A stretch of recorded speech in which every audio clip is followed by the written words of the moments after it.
All right, so we're back. We're going to put this to the test. All right, so I got my Takouba with my traditional baldric across the shoulder, ready to go. If I need to slide this out, boom, it's out. Here we are. So SFJ is going to go and see what his work is done on this cardboard. Before we go, let's talk about the handles. All right. So come on in and check this out.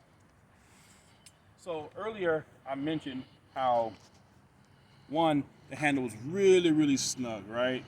And I've heard some people say that a lot of these blades have these really snug handles for locking the hand at a 90-degree angle for cutting, right? And as you can see, there's not enough of that pommel swell to actually stop and to trap my wrist, so I can actually get an extended cut from this position. You know, truth be told, when we watch some of the sword and shield fighting, they use a type of casting strike when they're performing their sparring. So another theory is that because this is so snug, it's meant to be so that either you can finger over the cross guard and then do your striking again. What we call pistol gripping. Pistol gripping. And that is definitely a thing, and I've seen some of that demonstrated. Now, what I haven't seen demonstrated, and some people say, is, and this is not really the case for these round, I shouldn't say the rounded ones, but these disc-shaped pommels, you can't really put it in, hold it like you would, like, say, the Viking sword. It's not the same kind of thing, right? So if we saw these blades, we would assume that all Takoubas would have this particular form, right? Until we come across this. Now, of course, we don't see the hide covering on the cross guard or on the handle, and we see that the pommel is a simple disc, right? But as Jay was saying, this construction is extremely sturdy, structurally It's all steel. solid, and I can get my whole hand around this and more without having to do the fingering style of holding the sword, okay? And this is just an example of the amount of variation you'll find with these weapons, right? Which makes sense, because there's, 8 to 10 different cultures that use these weapons, right?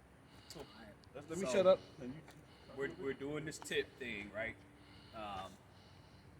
Our brothers in arms presented the question, and so we are going to put this tip as far as like slashing, like for cutting, right? yeah, like I mean, part of what people say is the reason why this is around is because it's a cutting tool. So we're going to put that to the cardboard. Okay? Cool.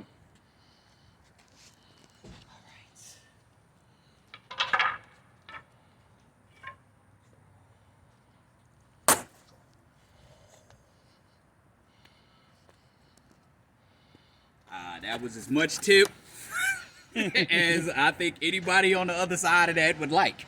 Okay. Try. Let's get another one. Let's get another one. Yep. I'm gonna pistol grip it this time.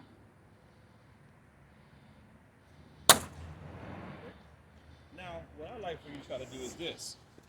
So, you see it's going through there. Superficial cuts, right?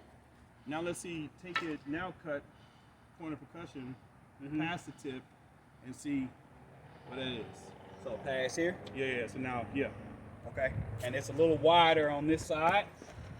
It's folded, so it's like I'm cutting two. So if I don't go through it, It is what it is. It is what it is.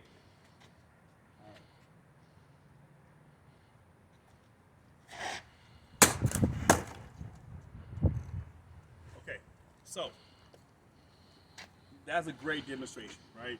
So we saw the rounded tip for light superficial cuts did its thing. But we also saw when we go to that point of percussion, and I don't want to act like I'm a physics person, but when he focused on cutting past the point, it went through there like it's supposed to. So does the tip really help with the cutting? I don't know. I think that these blades tips probably broke off at some point early on when they were like iron tools, iron bladed weapons, and perhaps it became something that was more stylistically accepted and adopted. But we don't know. But we see that the blade functions either way. Okay. So yeah. Gotta ask that other question though. Oh. Does it cut, Doug? And we're gonna stay with this one. We're gonna put The Water Tribe. oh yes. Water Put the Tribe. up